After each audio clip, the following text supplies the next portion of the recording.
Es que el movimiento apostólico surge de la idea neopentecostal. Es que este es un nuevo movimiento en donde la idea de ellos es que ellos piensan que en este mover del Espíritu de nuevo, Dios revitalizó o renovó los 5 ministerios: apóstoles, profetas, pastores y maestros.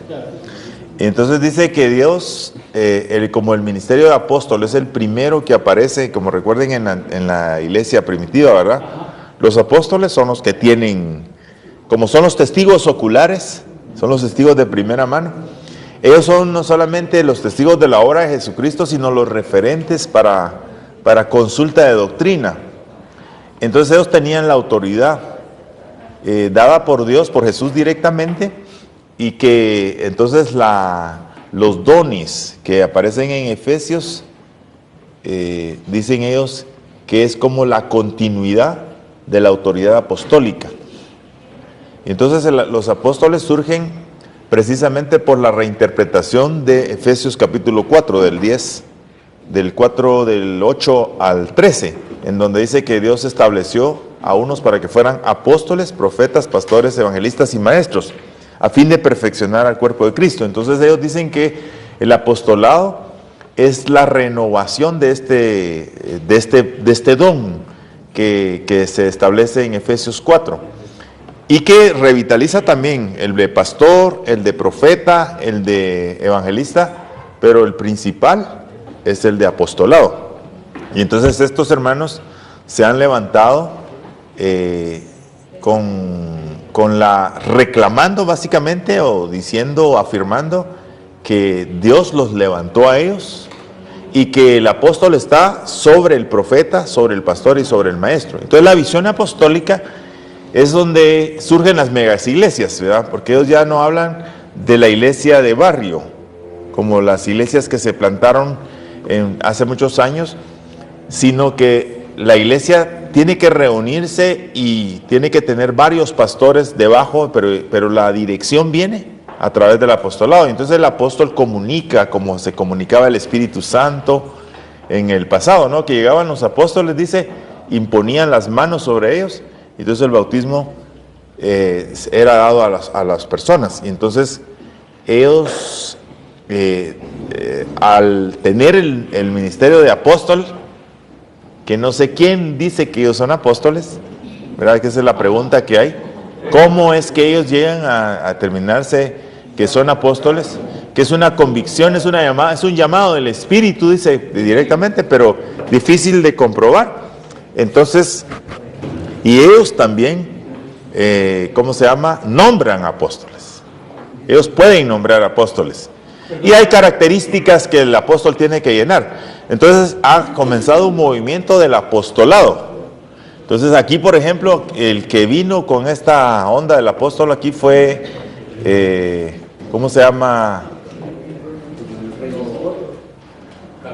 no, el Calvario, digamos, el Calvario ya es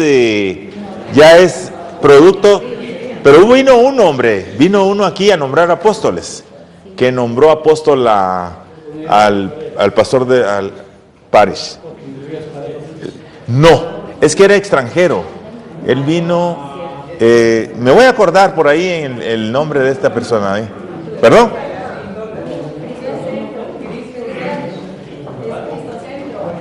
No.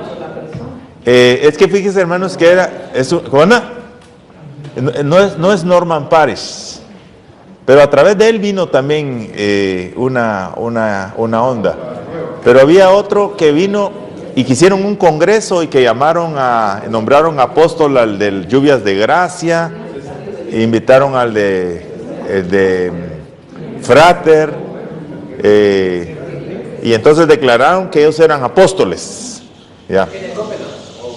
Kenneth Copeland también, del movimiento de Kenneth Copeland, pero el Kenneth de Copeland es más del movimiento de dígalo y se hace. ¿Ya? ¿Cómo se llama? La confesión positiva, ¿verdad? Todo lo que usted dice se va a hacer en su boca. Entonces no diga lo malo, porque lo malo puede venir. Entonces, porque nuestra boca tiene poder, dice. Kenneth Copeland es uno, pero hay otro, ya por ahí me voy a ir acordando. Pero es famoso que él es el que comenzó a nombrar los primeros apóstoles aquí en Guatemala. Y desde entonces, pues ellos son apóstoles. Y el apóstol, ustedes saben, el apóstol es el que tiene la comunicación directa. Es que el llamado del apóstol es de Dios. Miren, pues nosotros, por ejemplo, tenemos los superintendentes. En la cuestión administrativa tenemos los superintendentes. No sé cómo se llaman en las denominaciones. El presidente del presbiterio o el presidente de la iglesia bautista, no sé si así se llamará, o la centroamericana.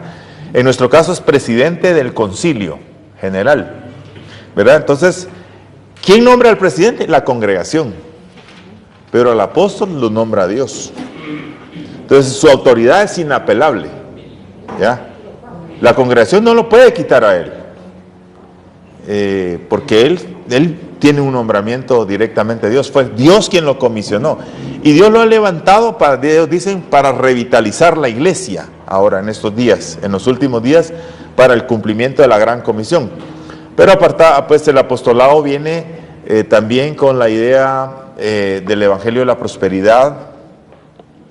Las señales, generalmente las señales son parte del ministerio del apostolado. Y los apóstoles prácticamente ellos no declaran, decretan, ¿verdad? Vean, por ejemplo, a este pastor de jóvenes, el predicador de jóvenes que ahora está en la iglesia de Cristal, Dante Gebel. Yo lo he visto en la cadena dice, tú puedes decretar que la mente de tu hijo cambie, dice. Solo decrétalo, porque el apóstol decreta, ya, porque el apóstol tiene la autoridad directa de Dios. Déjame explico, ¿cómo es la onda? Es que ese es el asunto. ¿Ah? Pues miren, hermano, toda potestad me es dada en el cielo y en la tierra, por tanto, id y hacer discípulos. ¿Tiene autoridad o no tiene autoridad? La iglesia tiene autoridad, no necesariamente el apóstol. Ya que ese es el estudio, digamos, más contextualizado de la Biblia, es que la iglesia tiene autoridad. Pero ellos son los que se atribuyen autoridad. Es un gobierno autocrático que ellos han nombrado. Prácticamente se han señoreado del título y del poder, y de ahí nadie los puede mover. ¿Ya? Y nadie puede reprenderlos. Entonces dice que el peligro que ocurre entre esas iglesias neopentecostales ahora es que como el pastor, el apóstol tiene toda la autoridad, nadie le puede decir nada. Y entonces él está muy solo. Y eso puede hacer que muchos se caigan en desarreglos morales, éticos. El otro asunto es el asunto del dinero, es otro de los problemas serios que se dan, porque como ellos son los que manejan todo el devenir de la iglesia, y pues casi todos manifiestan, tienen un ministerio de señales, ¿verdad? Pues ahí tenemos Noches de Gloria de Cash. Bueno, yo no conozco mucho el ministerio del Barbucci, el Barbudito, de Sergio Enríquez. No conozco mucho, más que he oído unas cuantas prédicas, y él tiene una cosa de prédicas, pues él hace mucho énfasis en la escatología, ¿verdad? Que Cristo viene y que son señales. Y también he oído de que se manejan conceptos como, por ejemplo, ya no se habla de la Trinidad, sino la cuatrinidad, que yo ni sé qué es eso, pero que ya no son 3 personas, sino parece que hay 4, y ya empiezan a sacar unas cuestiones así, pero como es el apóstol, ¿y quién? ¿Quién le va a decir nada? ¿Va? La preexistencia. Entonces, cosas así surgen. Entonces, los movimientos se degeneran mucho del concepto, digamos, tradicional cristiano. Entonces, por ejemplo, ¿quién nombra a los apóstoles? Jesús, dicen ellos, a través del Espíritu, los comisiona directamente. Entonces, el apóstol solo es responsable ante Dios. Entonces, la iglesia no tiene nada. Si el apóstol falla, la iglesia no lo puede corregir, ¿verdad? Entonces, por ejemplo, se han dado, el asunto es que se dan ese tipo de desórdenes. Ahora miren, hermanos, en todas las iglesias, pequeñas y grandes, hay desórdenes. ¿Ya? En todas. En las iglesias pequeñas también hay desórdenes. Lo que quiero decir es que el punto es que esta gente piensa que Dios los ha levantado a ellos y ellos están haciendo el trabajo, ¿verdad? Que ellos entienden que Dios les ha llamado. Ahora, nosotros sí tenemos que tener cuidado porque el problema de ellos es que ellos no hacen demasiado énfasis en la verdad cristiana, sino que tornan, digamos, el mensaje de ellos se torna sobre la vida exitosa, sobre ser un buen administrador, sobre, más motivacional que evangélico. Entonces, y que tú tienes que ser exitoso y que tienes que aprender a hacer las cosas bien y que, en fin, ¿verdad? Es un evangelio como el que se dio en el movimiento liberal, en donde se creía que en el progreso del hombre, ¿ya? Y que a través del hombre se iba a establecer el reino de los cielos, hasta que vino la guerra de 1918 y después la segunda de 1944, 39, y la primera 39 y la segunda en 1945, y eso mató las esperanzas y casi pareciera que el cristianismo tuvo que resurgir de las ruinas porque nadie creía en nada ya. Entonces el ser humano, el corazón del hombre es engañoso más que todas las cosas y perverso. Lo han convertido también en un negocio hereditario. Ese es otro asunto, ¿va? Entonces, y por ejemplo, Jeremías 17 dice: maldito el hombre que confía en el hombre, pero bendito el hombre que confía en Jehová. Entonces, miren, hermanos, en primer lugar, nosotros siempre mantengámonos como siervos y siervas con temor y temblor, ¿ya? Sumisos los unos a los otros, dando cuentas los unos a los otros. ¿Por qué? Porque, hermanos míos, el corazón nuestro es engañoso y lo único que nos mantiene limpios es el poder del Espíritu y la sujeción al Señor. Entonces nosotros no podemos estar pensando que porque hemos tenido éxito ya atribuirnos ciertos derechos. Somos seres humanos, y dice uno de los salmos: contados, pesados todos en balanza, son menos que nada. Todos los seres humanos. Sin Dios nosotros no somos nada, ¿verdad? Entonces, ahora, pero cada quien, Dios lo ha llamado en un momento dado a hacer cosas. Entonces estos hermanos, yo prefiero advertirles a ellos: bueno, hermanos, el mensaje de éxito no es lo que cambia al hombre, ¿verdad? Es que, miren, pues, el mensaje de la cruz es locura, dice Pablo. Dice, yo no he venido hablándoles sabiduría humana, dice 1 Corintios, no les vine hablando con sabiduría humana, sino a Cristo y a este crucificado, ¿verdad? Entonces, el problema está en que nosotros cambiamos el evangelio por la enseñanza humanista, ya, secularista humanista. Entonces, ahí es donde nosotros bateamos. Entonces necesitamos cambiar esa perspectiva y volvernos siempre a la palabra. Entonces el movimiento apostólico, digamos, es el movimiento donde la iglesia ahora ha evolucionado. Y entonces ahora es, pues, pertenecer a una mega iglesia es un puesto de honra, ¿no? Porque es una iglesia grande, tiene una cantidad de ministerios, tiene una cantidad de recursos, y entonces la iglesia está haciendo cosas, ¿no? Haciendo más y más, dicen ellos. Entonces, pues es una de las cuestiones que ha surgido entre la iglesia evangélica, ¿verdad? Pero yo creo que tenemos que ser cuidadosos y examinemos. Lo bueno es examinar su código de enseñanza. ¿Qué enseñan? No que tienen en su declaración de fe, porque a veces las declaraciones de fe las tenemos ahí y ahí se quedan. ¿Qué enseñamos en las prédicas? Entonces, porque ahí es donde se da lo que la gente realmente cree.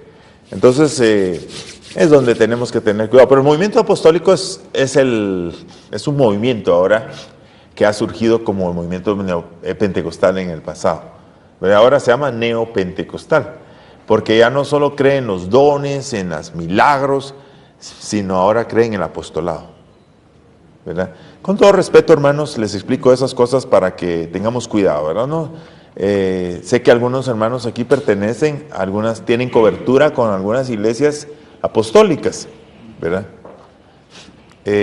Bueno, ustedes sabrán, esa es decisión de ustedes, pero manténganse fieles a la palabra, ¿verdad? Ese es el asunto, es que la interpretación, miren pues, la interpretación no es de carácter privado, dice 2 Pedro, porque ninguna profecía fue dada por voluntad humana, ni de carácter privado.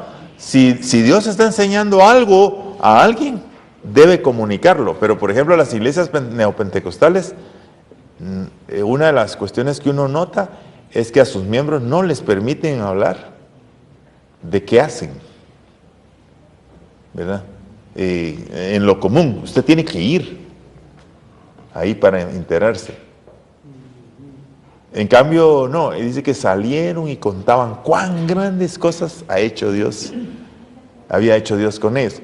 Pero por ejemplo, las iglesias generalmente no le dicen a uno, mire, fíjese hermano, que lo que estamos haciendo es esto, y viera que cómo nos ha dado resultados. Nosotros no le dicen, venga a nuestra academia, venga a una célula, porque ellos ven la necesidad de una reconversión en nosotros.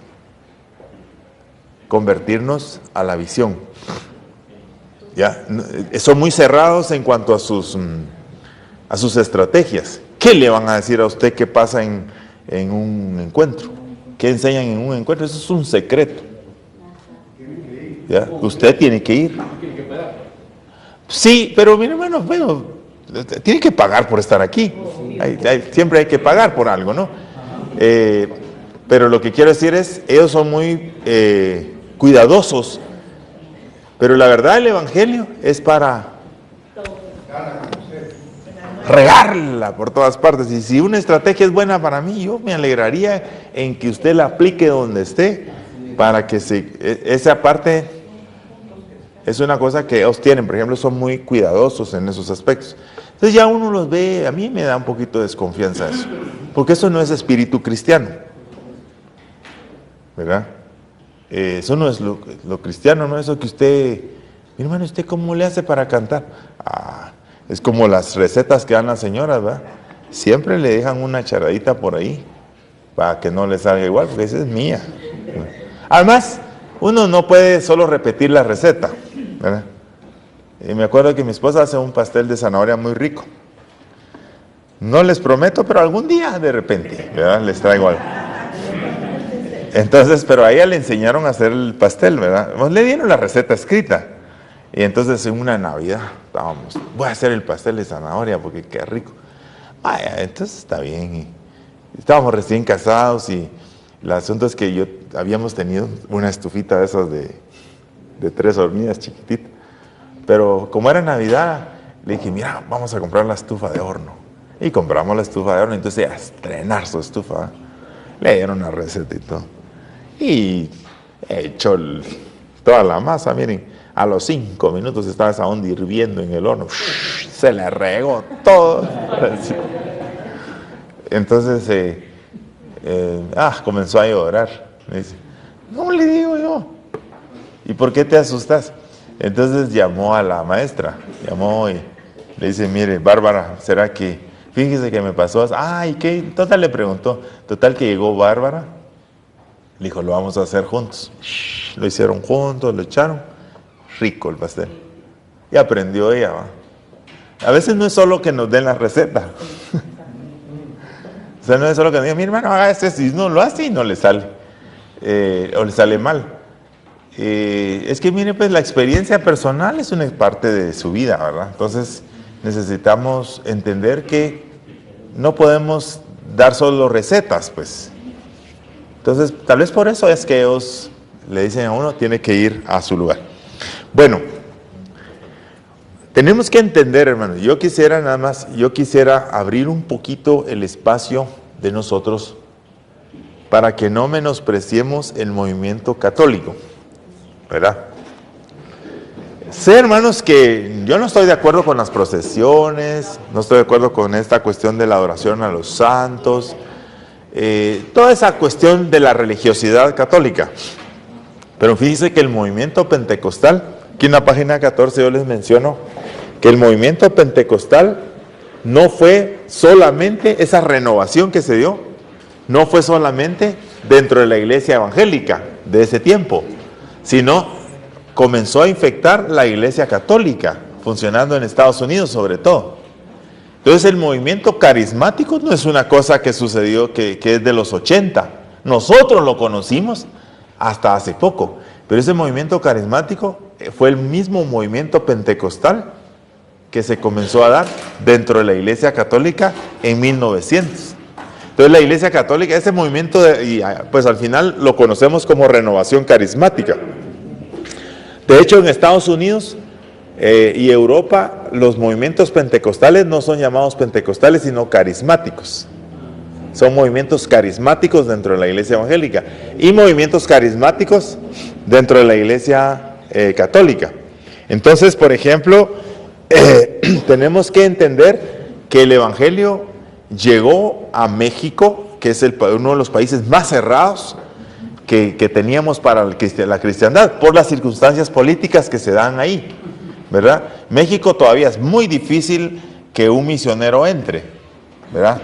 Que un misionero entre. Y tienen cerradas las puertas por el hecho de que, como México está vecino con Estados Unidos le tiene mucha presión a México para que no deje pasar centroamericanos allá, porque el siguiente paso es Estados Unidos, ilegalmente. Pero México tiene resistencia al evangelio, siempre tuvo una resistencia. Cuando ganó la revolución, ellos se quitaron el vestigio de la religiosidad que dominaba también como un país católico, y entonces lo normal fue rechazar todo lo que tenía que ver con religión. Y entonces ellos han tenido que pelear para poder tener la libertad de culto. La libertad de culto en México es muy reciente. Es del siglo pasado, pero los últimos años del siglo pasado. Yo fui a México la primera vez en el 92. Tenía, pues, en esa época tenía como 20, 30 años tal vez. Estaba muy batojo. Sí tenía todavía unas libras más. Pero fíjense que yo íbamos aquí por Tecumán y nos dejaron pasar. Y entonces íbamos acompañados, y yo al final entré a México acompañado de un estadounidense. Nos fuimos por la Mesía porque íbamos a ir a reconocer México, porque estábamos pensando en enviar misioneros. Y entonces cuando llegué ahí a la Mesía dijeron, tú no pasas, él sí que se vaya, ¿verdad? Y ahí estuvimos como 2 horas. Nos pusimos enfrente del cuate así, mira, a orar, Señor, tenemos que pasar porque queremos ir. Al fin, como a las 2 horas, y bueno, ¿y ustedes por qué no se van? Porque nosotros estamos esperando que nos dejes pasar. Y al fin me dejaron pasar, ¿verdad? Ya estando uno en México, nadie le pregunta nada a uno, pero pasar la frontera, especialmente la primera vez, ¿y a dónde van? Vamos a un congreso evangélico, de una vez para afuera. ¿Verdad? Entonces, entonces cuando fuimos, era muy difícil, lo que quiero decir, entrar. Pero para entrar como religioso, a usted lo tiene que solicitar allá a una iglesia. Y usted entra como profesional religioso, no entra como pastor ni nada de eso, sino como... Entonces tiene que solicitarlo para que le den la visa de entrada, eso todo un merequetengue, ¿no? Pero como ya había iglesia católica ahí, el movimiento carismático fue una renovación de eso que había, ¿ya? Y surgió un movimiento fuerte de evangelización. Porque nosotros, hermanos, ustedes saben que nosotros estamos, ahí pues yo les narro la historia y no quisiera yo que mejor lo leen. Yo no les voy a preguntar todas estas cosas, hermanos, pero de todas maneras quería que lo tuvieran. Porque generalmente, hermanos, nosotros nos han enseñado la historia que la verdadera, digamos, el movimiento, el mover del Espíritu solo se ha dado en la iglesia evangélica. Pero cuando uno estudia el movimiento carismático, y es bueno que han surgido muchas iglesias carismáticas ahora, ¿no? Y todavía los carismáticos tienen cosas, hermanos. Por ejemplo, no han quitado a la Virgen, ¿verdad? Dentro del concepto, la Virgen siempre sigue a Jesús por María, ¿verdad? A Jesús por María. Siempre tienen esa idea. Pero están leyendo la Biblia, están experimentando a Cristo, están experimentando sanidades. Ellos tienen retiros que usted se confunde con ellos. Por eso los cantos, la música, los cultos carismáticos son cultos, puros cultos pentecostales, así. Entonces, a través de ese movimiento, Dios está trabajando con la masa de católicos, porque fíjese que la iglesia católica de América es la más grande del mundo. O sea, hay más católicos en América que en cualquier otro continente. ¿Ya? Entonces, miren, hermanos, si Dios no hace cosas dentro de esa organización, a nosotros nos va a costar muchísimo penetrar. Entonces, el movimiento carismático fue como la penetración que Dios hizo en esa institución y que llevó el evangelio, pues, en Estados Unidos, renovó la iglesia, y el movimiento carismático vino a América y se trasladó a México y se estableció ahí. Pero lo que quiero decir es, hay que ver esto con temor y temblor. Porque los movimientos, por ejemplo en la Reforma, los menonitas, ¿cómo eran vistos? Como extraños. Porque dijeron, no, ellos no son de nuestra iglesia, la Reforma, de los luteranos. Y ellos eran vistos como algo así medio raros y algo casi llegando a herejes. ¿Perdón? Ajá, pero lo que quiero decir es, estos movimientos radicales tuvieron una fuerza para la evangelización, y somos producto de eso. ¿Yeah? Entonces, la cosa es que nosotros no podemos decir que Dios no se levanta. Malaquías es el que dice, donde el Señor está reclamando a los sacerdotes. Dice, los sacerdotes decían, estamos hartos de estar haciendo sacrificios, estamos hastiados, decía. Entonces el Señor les reclama, dice, ustedes dice que ¿acaso ustedes hacen el trabajo de balde? Pues, pero si yo soy su Señor, ¿dónde está mi gloria? Porque en todas las naciones se ofrece sacrificios a mi nombre. Esa es la conclusión de ese gran reclamo. Y uno a veces piensa, hermanos, que entre esas tribus africanas allá muy lejanas no hay adoradores, aún sin saber del cristianismo. Ellos no tienen una adoración como la de los ritos que tienen, sino hay algo ahí diferente, como lo que Pablo se encontró en el panteón griego, al Dios no conocido. Entonces, porque miren, mis hermanos, la iglesia, el cristianismo, habemos 6,000 millones de personas en el mundo.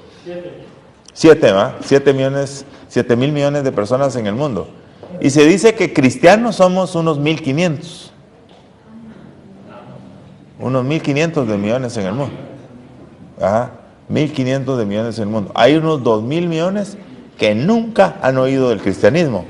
Y hay otros 2,500 millones que viven entre cristianos, pero que no son cristianos. El mundo A, mundo B y mundo C, ¿se recuerdan? ¿Aquí lo vimos con ustedes o no? Mundo A es el mundo que nunca ha oído. ¿Ya? El mundo B es los que viven entre cristianos, ¿verdad? No, el mundo A es el mundo cristiano. Cristiano, católico, evangélico, testigo de Jehová, mormón, ahí está todo. ¿Ya? El mundo B es el mundo no cristiano que vive entre cristianos. Y el mundo C es los que nunca, jamás en su vida han oído. Y hablamos como de 2,000 millones de personas. Entonces, habemos como 1,500 millones esparcidos, pero hay una gran parte que nada que ver. ¿Cómo oirán si no hay quien les predique? ¿Y cómo creerán si no nunca han oído? ¿Y cómo oirán si no hay quien les predique? ¿Y cómo predicarán si no fueren enviados? Entonces, Romanos 10. Entonces, tenemos un gran problema, que la iglesia no está haciendo todo su trabajo para llevar el evangelio. Entonces, Dios está haciendo movimientos del Espíritu muy originales, ¿verdad? Entonces, por ejemplo, entre la iglesia católica se dio eso. Y así en México surgen las iglesias propiamente autóctonas, porque ni católicas sino surgen, aquí por ejemplo vinieron los presbiterianos, y aquí los gringos nos manejan todavía, en algunas iglesias no tienen presidente guatemalteco, sino un gringo todavía es el dirigente de toda la organización. En México surgieron las iglesias autóctonas desde muy temprano, sin ninguna colaboración ni ninguna, digamos, autoridad que viniera de parte de los Estados Unidos. Nosotros nos liberamos del poder de los Estados Unidos en 1973, creo, nuestra iglesia, y hemos seguido. Entonces, surgieron también, por ejemplo, aquí en la página 15, dice en el punto 3, están las iglesias autóctonas, pero también las congregaciones independientes, ¿verdad? Pero este movimiento independentista ha surgido en toda América, ¿verdad? En toda América. Y tenemos una cantidad de iglesias. Y entonces el pentecostalismo católico que menciona en la página 16 se refiere precisamente al movimiento carismático, ¿verdad?, que llevó a mucha gente a conocer a Cristo. Y ustedes saben, hermanos, que mucha gente que está en el movimiento carismático está a un paso de convertirse a la iglesia evangélica. O esas iglesias se convierten en evangélicas y se declaran independientes. Entonces, el movimiento carismático fue un movimiento que provocó un cisma dentro de la misma iglesia católica, y que al final de cuentas ellos terminaron aceptándolo. Ellos ya tienen ahora las iglesias en donde yo vivo, la iglesia es carismática, es de corte, no tienen imágenes dentro de la iglesia. Sí cargan, hacen su cargada el viernes, pero solo ahí en la iglesia, pero fíjese que no es de la gente del sector, sino que como que ellos tienen otros grupitos de gente de colonias más populares que siempre quieren cargar, entonces los llevan ahí a echarse una vueltecita. Sí, es raro, es interesante ver el movimiento, pero la mayoría de gente del sector, nada que ver, ¿verdad? Y usted los oye hablar de la Biblia, hablan pero exageradamente, conocen la Biblia muy bien. Entonces, y fíjense que los movimientos afectaron universidades, colegios, y así es como la iglesia evangélica creció en México, un país muy grande. Recuerden que México siempre ha sido un país enorme, ¿verdad? Entonces, México casi tiene la población de 10 países nuestros. Tiene más de 100 millones de gentes ese país.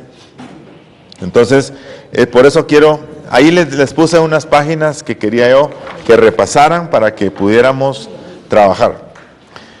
Entonces la iglesia evangélica tuvo su esparcimiento, el movimiento misionero que surge en Estados Unidos. Ya voy por la página 20 hoy, porque los puse ahí como datos nada más. Pero aparte recuerden ustedes que dentro de la iglesia surgen las posturas teológicas, ¿verdad? Surgen los teólogos, y nosotros decimos que somos una iglesia, ¿cómo se le llama a la iglesia que es muy pegada a la ortodoxia? Radical, sí, pero hay otro nombre que le damos a la iglesia. Somos ortodoxos, pero somos muy pegaditos a la doctrina.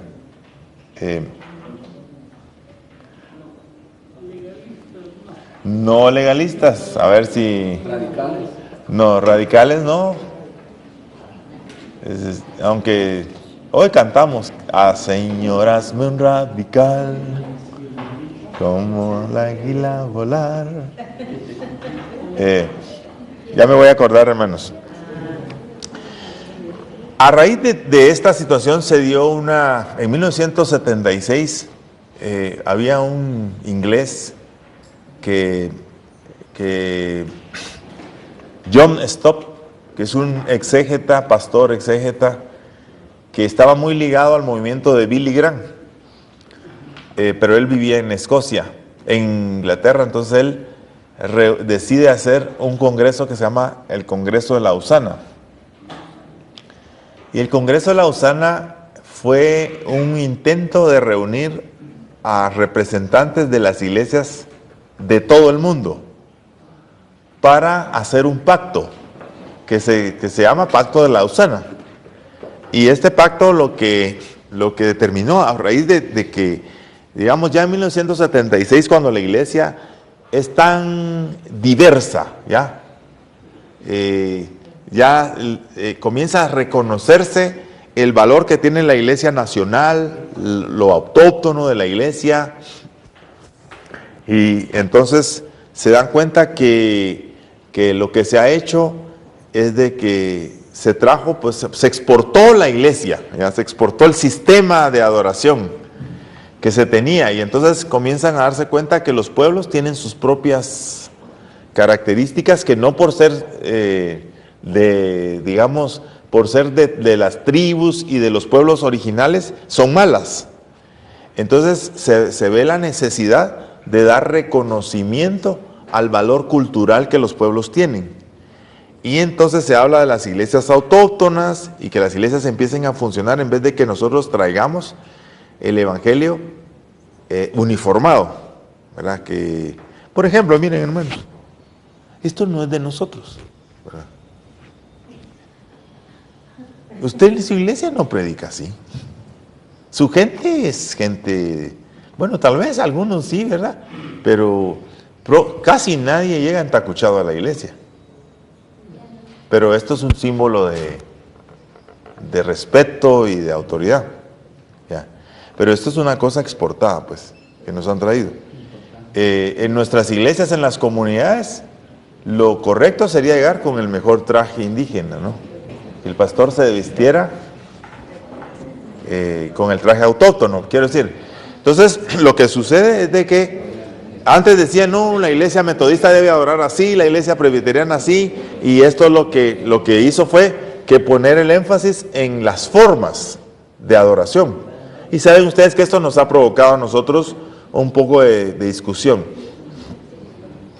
Entonces dijeron ellos, necesitamos ponernos de acuerdo en qué es lo esencial que hace la iglesia evangélica. Y entonces surge el Pacto de Lausana. Y en el Pacto de Lausana, entonces, es un congreso en donde se reúne líderes de todo el mundo y decidieron hacer como una declaración de fe que distinguía a la iglesia evangélica en cualquier parte del mundo. Y entonces, a finales de esto, yo creo que ustedes tienen aquí el pacto, ¿verdad? Vamos a darle una repasada al pacto, pero el Pacto de Lausana es ese convenio que tiene que ver con varias cuestiones. En primer lugar, el propósito de Dios, la autoridad y poder de la Biblia, la singularidad y universalidad de la obra de Cristo, la naturaleza del Evangelio, la responsabilidad social de la iglesia cristiana, la iglesia y la evangelización, cooperación en la evangelización, iglesia y el compañerismo en la evangelización, la urgencia de la tarea de la evangelización, evangelización y cultura. ¿Qué es cultura? ¿Qué es evangelio? ¿Qué es educación y liderazgo? El conflicto espiritual, la libertad y la persecución, el poder del Espíritu Santo, la segunda venida de Cristo con sus conclusiones. Entonces, este pacto es un pacto reconocido por las iglesias evangélicas. Entonces es como lo que le da identidad a la iglesia. Entonces ya no es si tú hablas lenguas o no, ¿verdad? No es si tú tienes una forma de culto lo que te da identidad, sino la identidad la da si crees en el poder y la autoridad de la Biblia, si crees en el poder y la autoridad del Espíritu, si entiendes lo que significa evangelio y cultura, que son las distinciones. Entonces, la Iglesia Evangélica Mundial firmó este pacto como el pacto que iba a ser el que iba a gobernar la predicación del Evangelio. Y por eso es que se llama Pacto de Lausana. Y se hizo en Lausana, Suiza. Ahí fue donde se firmó. Pero ya luego el pacto se ha reunido en diversas partes del mundo, ¿verdad? Después se reunió en Filipinas y la última reunión que se tuvo fue en Sudáfrica, ¿verdad? Entonces, yo les conté pues que ahí yo estuve presente, habíamos más o menos 300 naciones representadas, ¿verdad? Entonces aquí en la página 20, y me gustaría que lo trabajáramos. ¿Por qué? Porque realmente la iglesia evangélica ha crecido tanto y es tan diversa que nos cuesta a veces distinguirla. Y nos cuesta a nosotros en un momento dado definir al fin de cuentas qué es lo que nos hace ser iglesia evangélica y cristiana. Y de hecho, en este pacto, en este congreso que hubo en Sudáfrica, habían representantes de la iglesia, estaban representantes de la iglesia ortodoxa griega, habían enviados del Vaticano como observadores, y de la iglesia episcopal, de la iglesia que son cristianos todavía, pero son más protestantes. Y ellos participaron ahí también, ¿verdad? Y en el pacto, hermano, uno ve en esas reuniones uno ve de todo, la diversidad de la iglesia, ¿va? Algunas cosas que para nosotros son pecado, para ellos no, ¿verdad? Y entonces, y creen en Cristo, por supuesto, ¿no? Entonces, esa es la parte. Así que el Congreso de Lausana, ahí dice el Pacto de Lausana y sus desafíos actuales. El Congreso de Lausana no es una organización, sino un acuerdo global del pueblo evangélico de todo el mundo sobre la fe, la predicación, la misión de la iglesia, los alcances mundiales de la predicación, debe tener desde nuestras comunidades, ¿verdad? La última de las 3 reuniones se tuvo en la ciudad del Cabo del 16 al 24 de octubre del 2010. Tuvimos más de 3.800 delegados de las iglesias de todo el mundo. Nosotros fuimos 20 de Guatemala, ¿verdad? Hubo representante de la Alianza, íbamos... yo iba más representando la iglesia mía, pero iba más representando gente profesional, catedráticos universitarios, porque esa era la idea. Habían negociantes, habían catedráticos, habían líderes cristianos, porque querían la representación de la iglesia. Entonces, hubo el Congreso, digamos, las reuniones estas, yo pues le planteo aquí que hubo mucha información de la iglesia global. ¿Cuánto la iglesia ha crecido en el mundo? Es que es impresionante ver cómo el evangelio ha penetrado en todo el mundo, hermanos. Todavía hay gente que no conoce, pero es tan grande el impacto del evangelio y en las circunstancias en las que el evangelio ha penetrado también. Entonces, esa era una cosa grande. Los grandes desafíos que la iglesia tiene al futuro. Y entre los grandes desafíos que teníamos, por ejemplo, se habló de la niñez.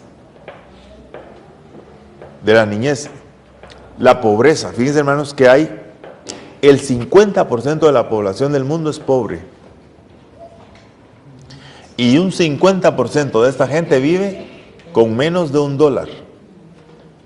Eso es lo que se conoce como el paupérrima, ¿verdad? Extrema pobreza, ¿verdad? La palabra que utilizan es paupérrimo, ¿verdad? Que es vivir con 7 pesos, 7 quetzales, ¿va? ¿Qué se puede comer? Se come un par de huevos en la mañana, si mucho, tortillitas, sal, porque hay que pagar luz, hay que pagar donde vivir, hay que pagar agua.